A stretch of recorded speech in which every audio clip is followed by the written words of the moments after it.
عیدگاہ یہ کہانی منشی پریم چند دوارا لکھت ہے۔ کہانی کی شروعات کچھ اس پرکار ہوتی ہے۔ رمضان کے پورے 30 روزوں کے بعد عید آئی ہے۔ کتنا منوہر، کتنا سہاونا پربھاو ہے۔ برکشوں پر عجیب ہریالی ہے، کھیتوں میں کچھ عجیب رونق ہے، آسمان پر کچھ عجیب لالیما ہے۔ آج کا سورج دیکھو کتنا پیارا، کتنا شیتل، یعنی سنسار کو عید کی بدھائی دے رہا ہو۔ گاؤں میں کتنی ہلچل ہے۔ عیدگاہ جانے کی تیاری ہو رہی ہے۔ کسی کے کرتے میں بٹن نہیں ہے، پڑوس کے گھر میں سوئی دھاگا لینے دوڑے جا رہا ہے۔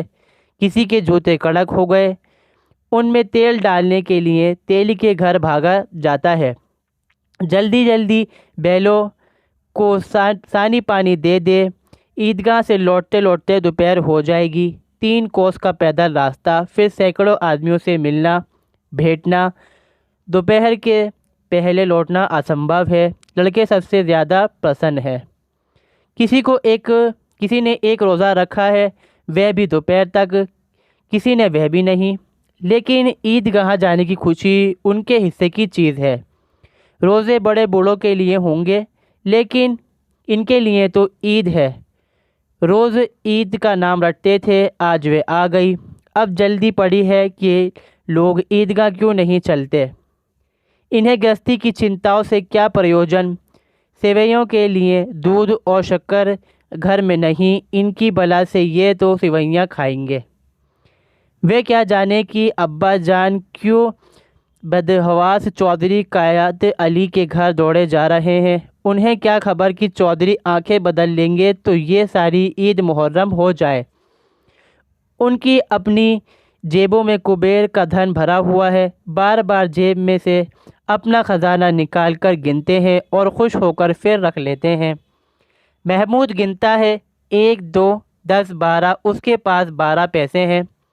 محسن کے پاس 1 2 3 8 9 15 پیسے ہیں۔ انہی ان گنت پیسوں میں ان گنت چیزیں لائیں گے، کھلونے، مٹھائیاں، بگل، گیند اور جانے کیا کیا۔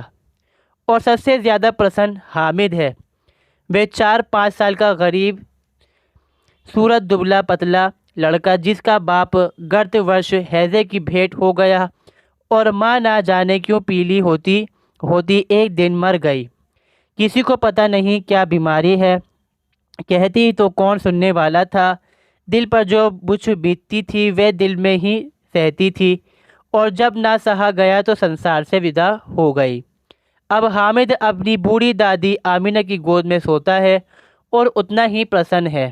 اس کے ابا جان روپے کمانے گئے ہیں، بہت سی تھیلیاں لے کر آئیں گے۔ ابا جان علامہ کے گھر سے اس کے لیے بڑی بڑی چیزیں لانے گئے ہیں۔ امی جان، اس لیے حامد پرسن ہے۔ آشا تو بڑی چیز ہے، اور پھر بچوں کی آشا، ان کی کلپنا تو رائی کا پروت بنا لیتی ہے۔ حامد کے پاؤں میں جوتے نہیں ہیں، سر پر ایک پرانی دھرانی ٹوپی ہے جس کا گوٹا کالا پڑ گیا ہے، پھر بھی وہ پرسن ہے۔ جب اس کے ابا جان تھیلیاں اور امی جان نعمتیں لے کر آئیں گے تو وہ دل سے ارمان نکال لے گا۔ تب دیکھیں گے محسن، نورے اور سمی کہاں سے اتنے پیسے نکالیں گے۔ ابھاگن آمینہ اپنی کوٹری میں بیٹھی رو رہی ہے۔ آج عید کا دن اس کے گھر میں دانہ تک نہیں ہے۔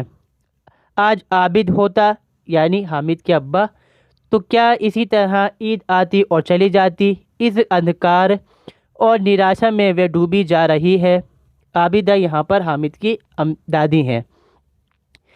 کس نے بلایا تھا اس نگوڑی عید کو؟ اس گھر میں اس کا کام نہیں، لیکن حامد، اسے کسی کے مرنے جینے سے کیا مطلب؟ اس کے اندر پرکاش ہے اور باہر آشا۔ وپتی اپنا سارا دل بل لے کر آئے، حامد کی آنند بھری چتون اس کا ودھوس کر دیتی ہے۔ حامد بھیتر جا کر دادی سے کہتا ہے، تم ڈرنا نہیں اماں، میں سب سے پہلے آؤں گا، بالکل نہ ڈرنا۔ آمینہ کا دل کچوٹ رہا ہے۔ گاؤں کے بچے اپنے اپنے باپ کے ساتھ جا رہے ہیں۔ حامد کا باپ آمینہ کے سوا اور کون؟ اسے کیسے اکیلے میلے جانے دے؟ اس بھیڑ بھاڑ میں بچہ کہیں کھو جائے تو کیا؟ نہیں، آمینہ اسے یوں نہ جانے دے گی۔ ننھی سی جان 30 کوس کیسے چلے گا کیسے؟ پیر میں چھالے پڑ جائیں گے، جوتے بھی تو نہیں ہیں۔ وہ تھوڑی تھوڑی دور پر اسے گود میں لیتی، لیکن یہاں سوئیاں کون پکائے گا؟ پیسے ہوتے تو لوٹتے لوٹتے سب سامگری جمع کر کے چھٹپٹ بنا لیتی، یہاں تو گھنٹوں چیزیں جمع کرتے لیں گے، مانگے کا ہی تو بھروسہ ہے۔ اس دن فہیمن کے کپڑے سلے تھے، 8 آنے پیسے ملے تھے۔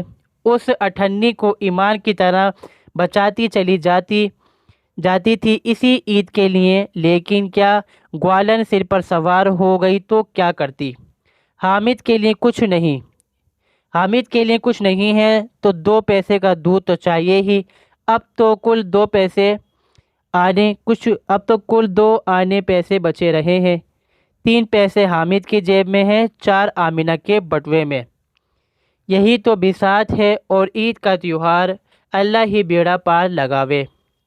دھوبن اور نائی کی اور مہترانی اور چوڑی ہارینہ سبھی تو آئیں گے، سبھی کو سوئیاں چاہیے، اور تھوڑا کسی کو آنکھ نہیں لگتا، کس سے منہ چرائے گی اور منہ کیوں چرائیں گے؟ سال بھر کا تہوار ہے، زندگی خیریت سے رہے، ان کی تقدیر بھی تو اسی کے ساتھ ہے۔ بچے کو خدا سلامت رکھے، یہ دن بھی کٹ جائیں گے۔ گاؤں سے میلہ چلا اور بچوں کے ساتھ حامد بھی چل رہا تھا۔ کبھی سب دوڑ کر آگے نکل جاتے، پھر کسی پیڑ کے نیچے کھڑے ہو کر ساتھ والوں کا انتظار کرتے۔ یہ لوگ کیوں اتنا دھیرے دھیرے چل رہے ہیں؟ حامد کے پیروں میں تو جیسے پر لگ گئے ہیں۔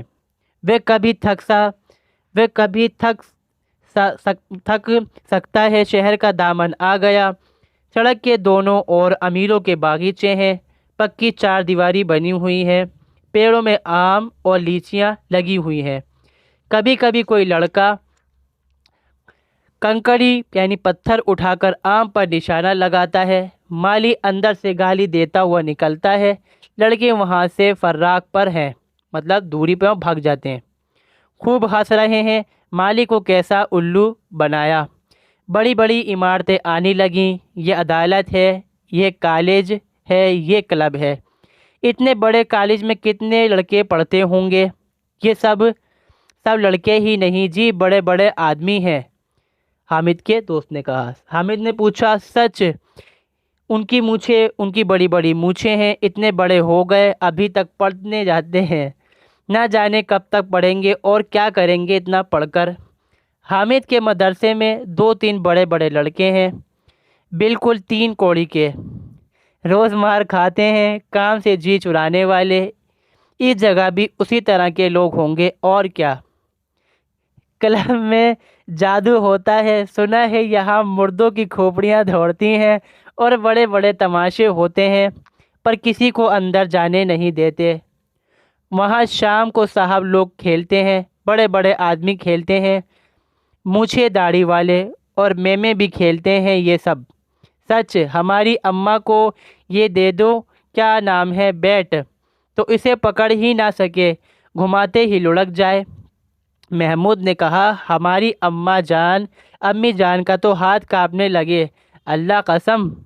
محسن بولا، چلو منو آٹا پیس ڈالتی ہے، ذرا سا بیٹ پکڑ لے گی تو ہاتھ کانپنے لگیں گے، سینکڑوں گھڑے پانی روز نکالتی ہے، 5 گھڑوں تو میری بھینس بھی پی جاتی ہے، کسی میم کو 1 گھڑا پانی بھروانا پڑے تو آنکھ تلے اندھیرا آ جائے۔ محمود، لیکن دوڑتی تو نہیں، اچھل کود تو نہیں سکتی؟ محسن، ہاں اچھل کود تو نہیں سکتی، لیکن اس دن میری گائے کھل گئی تھی اور چودھری کے کھیت میں جا پڑی تھی، اماں اتنا تیز دوڑی کہ اسے نہ پا سکا، سچ۔ آگے چلے، حلوائیوں کی دکان شروع ہوتی ہیں، آج خوب سجی ہوئی تھیں۔ اتنی مٹھائی بھلا کون کھاتا ہے؟ دیکھو نا، ایک دکان پر منو ہوگی، سنا ہے رات کو جنات آ کر خرید لے جاتے ہیں، ابا کہتے تھے۔ کہ آدھی رات کو ایک آدمی ہر دکان پر جاتا ہے اور جتنا مال بچا ہوتا ہے وہ تلوا لیتا ہے اور سچ مچ کے روپے دیتا ہے، بالکل ایسے ہی روپے۔ حامد کو یقین نہ آیا، ایسے روپے جنات کو کہاں سے مل جائیں گے؟ اس نے پوچھا۔ محسن نے کہا، جنات کو روپے کی کیا کمی، جس خزانے میں چاہے چلا جائے، لوہے کے دروازے تک انہیں روک نہیں سکتے جناب، آپ ہیں کہ فیر میں ہے، ہیرے جواہرات تک اس کے پاس رہتے ہیں، جس سے خوش ہو جائیں اسے ٹوکروں جواہرات دے دیے، ابھی یہیں بیٹھے ہیں، 5 منٹ میں کلکتہ پہنچ جائیں۔ حامد نے پوچھا، جنات بہت بڑے بڑے ہوتے ہیں؟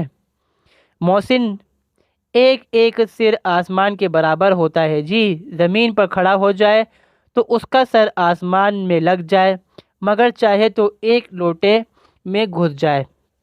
حامد نے کہا، لوگ انہیں کیسے خوش کرتے ہوں گے؟ کوئی مجھے یہ منتر بتا دے تو ایک جنات کو خوش کر لوں۔ محسن نے کہا، اب یہ تو میں نہیں جانتا، لیکن چودھری صاحب کے قابو میں بہت سے جنات ہیں، کوئی چیز چوری ہو جائے تو چودھری صاحب اس کا پتہ لگا دیں گے اور چور کا نام بھی بتا دیں گے۔ جمراتی کا بچوا اس دن کھو گیا تھا، 3 دن حیران ہوئے، کہیں نہیں ملا، تب جھک مار کر چودھری کے پاس گئے۔ چودھری نے ترنت بتا دیا، مویشی خانے میں ہے اور وہی ملا۔ جنات آ کر انہیں ساری جہاں کی خبر دے جاتے ہیں۔ اب اس کی سمجھ میں آ گیا کہ چودھری کے پاس کیوں اتنا دھن ہے اور کیوں اتنا سمان ہے، ان کا اتنا سمان ہے۔ خیر آگے چلے تو یہ پولیس لائن ہے، یہیں سب کانسٹیبل قواعد کرتے ہیں، ریٹن فائے گو، رات کو بیچارے گھوم گھوم کر پہرا دیتے ہیں، نہیں چوریاں ہو جائیں۔ محسن نے پرتیواد کیا، یہ کانسٹیبل پہرا دیتے ہیں؟ ابھی تم بہت جانتے ہو اجی حضرت، یہ چوری کرتے ہیں، شہر میں جتنے چور ڈاکو ہیں سب ان سے ملے رہتے ہیں، رات کو یہ لوگ چوروں سے تو کہتے ہیں چوری کرو، اور اپنے آپ دوسرے محلے میں جا کر جاگتے رہو پکارتے ہیں، تبھی ان لوگوں کے پاس اتنا روپے آتے ہیں۔ میرے ماموں ایک تھانے میں کانسٹیبل ہیں، 20 روپیہ مہینہ پاتے ہیں، لیکن 50 روپیہ گھر بیچتے ہیں۔ اللہ قسم، میں نے ایک بار پوچھا تھا، ماموں آپ اتنے روپے کہاں سے پاتے ہیں؟ ہنس کر کہنے لگے، بیٹا اللہ دیتا ہے۔ پھر آپ ہی بولے، ہم لوگ چاہیں تو ایک دن میں لاکھوں مار لائیں، ہم تو اتنا ہی لیتے ہیں جتنا اپنی بدنامی نہ ہو اور نوکری نہ جائے۔ حامد نے پوچھا، یہ لوگ چوری کرواتے ہیں تو کوئی انہیں پکڑتا کیوں نہیں؟ محسن نے ہنس کر جواب دیا اور اس کی نادانی پر دیا دکھا کر بولا، ارے پگلے، انہیں کون پکڑے گا، پکڑنے والے تو یہ خود ہی ہیں، لیکن اللہ انہیں سزا بھی خوب دیتا ہے، حرام کا مال حرام میں ہی جاتا ہے۔